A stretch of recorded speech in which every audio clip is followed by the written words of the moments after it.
Hi and good evening, everyone. My name is Albert, and this is VlogsBoutNothin. Thank you very much for taking the time out of your very busy Saturday night to join me. I do really appreciate that. I know that I am about to talk about social capitalism, specifically social capitalism. This is a reoccurring topic on the channel, and it will always be even when it's plastered on billboards all over the country as a new party slogan name or something along those lines. Because ultimately, obviously, I would really appreciate any and all consideration as to the perpetuation of this specific political doctrine and or moreover ideology, which is a hybridization of both capitalism and socialism, and taking what we can, cherry picking what works from capitalism and excluding the things that are not of a real capitalistic nature, such as exploitation and corruption, things like that,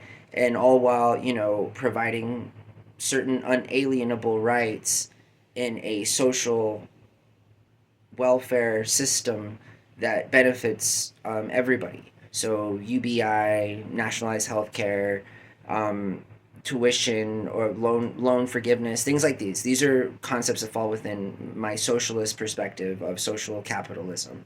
I feel like a big part of social capitalism, and that's kind of what I want to dive into just a little bit deeper tonight, is sort of the underlying philosophy or why I think about some of the things that I think or are justified because of some of the things I think, and I think I can also provide solid evidence as to why I think these things.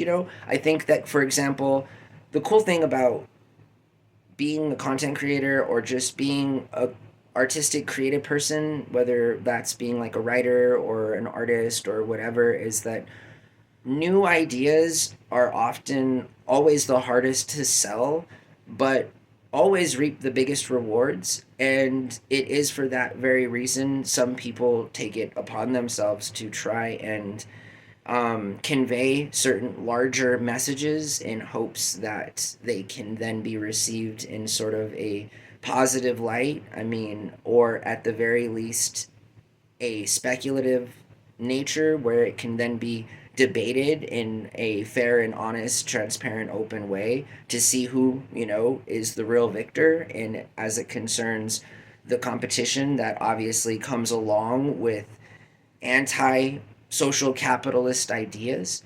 So I think that constant change is fundamentally a really big part of accepting social capitalism as a political doctrine and or practiced ideology in the modern and or just near modern future, because the acceptance of constant change allows for policies and policy reform to happen quicker than it currently does. And so, not often do we hear politicians or business insiders talk about how technology can tremendously improve the very fundamental things that we consider to be important in a democratic republic as it currently stands, governed under a capitalistic sort of breed of nature. I think that we're not used to things happening quickly.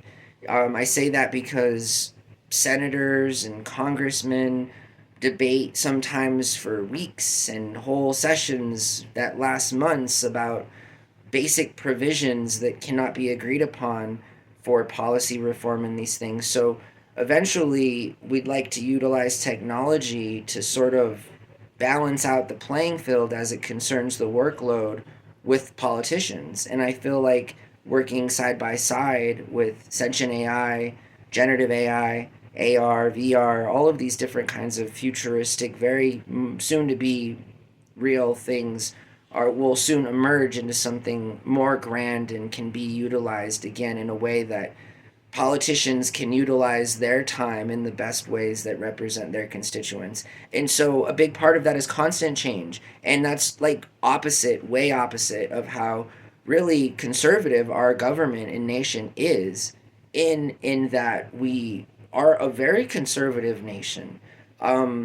it doesn't mean, a certain party, because again, my argument is that without rapid change, you are in fact conservative. And there's nothing wrong with being conservative in that pejorative sense, because rapid change is scary to people. It is not something that we are biologically wired, I would argue, to accept. It's scary. It makes us worry. It does things that being otherwise conservative and maintaining status quo and just keeping the pace chill and like it is comforting, and what we know is comfortable. So obviously what we don't know and what makes us uncomfortable are things that sometimes we don't want to face. But unfortunately, the time has kind of run out for any more time to debate how quick reform should happen. And so a big part of being a social capitalist is accepting that rapid change is in fact the only way to keep up with a society that is not like it was 100 years ago and no longer has the option to be conservative in nature, seeing as though being conservative in nature has turned into being oppressive and exploitative and criminal and corrupt. That means we must change. And that means that we must do it quickly. Because clearly, moving slowly and steadily and at a conservative pace is not working. It's not working for the majority of us, not just here in America, but all over the world. And when there's just, a little under, I'd say maybe 20,000 real billionaires on this planet, and the global GDP still sits somewhere, at a measly $20 trillion on average. I mean, this is kind of like all of what we're capable of under a system that doesn't really allow for growth at the kind of level that it must in fact allow for. I mean, the benefit of rapid change and growth is obviously a great benefit to those who have influence and power already, and it takes nothing away from them. It just only forces them to do what's proper and accepting in whatever kind of political and sociological environment currently takes place at that time. This is how business reacts. Business reacts in this way. Business does not react in a way that allows for our government to continually bail out large corporations when, in fact, we owe them nothing. We owe failed large businesses absolutely nothing because they failed us. So, under the rules of capitalism and that sort of Darwinian survival of the fittest concept, they should be gone and they should be done for, right? Because that is, in fact, like the only way to ensure there's real competition in the world and that the incentives provided for good business are received by those who deserve it because they conduct good business. That's an incentive for proper capitalism, right? Is, doing the right thing, spending the right kinds of money, having the right kinds of investments, taking the losses that come along inevitably with trying to make major change, because major change does not come free. It does not come through war either, though. It doesn't come through crazy protests. It doesn't come through being treasonous. It comes from within. And that is, in fact, the only way that we can impact and make meaningful change as it concerns all of the people we never really have the opportunity to see, but we know are there. We know that there are billions of people on this planet. We may not see them every single day, especially in our sheltered American lives. Because, again, it's just, we only are understanding to what we know and what we are witness to. And when we're not taught and when we're not, witness to other things, it's real easy to get caught up in a bubble that we can't escape.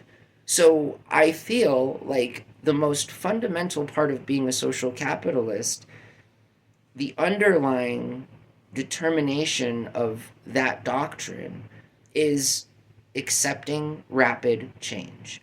And so ladies and gentlemen, they, them, I really appreciate you guys taking the time out of all of your lives to join me.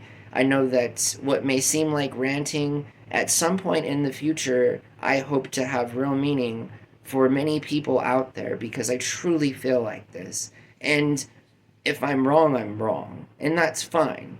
I already have nothing more to lose. I'm okay with that. My life is not dedicated to myself. It never really has been. There have been points of my life where I've been extremely selfish and very stubborn.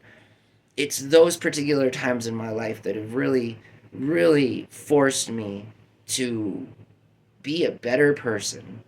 And I thank you for watching my videos and giving me an opportunity to speak freely towards you in a way that is, either receptive well or not, but just thanks for the opportunity, because I really have no like benefit about any of this other than me having, the platform to speak on stuff and sort of voice my creative thoughts in a way that it's appropriate.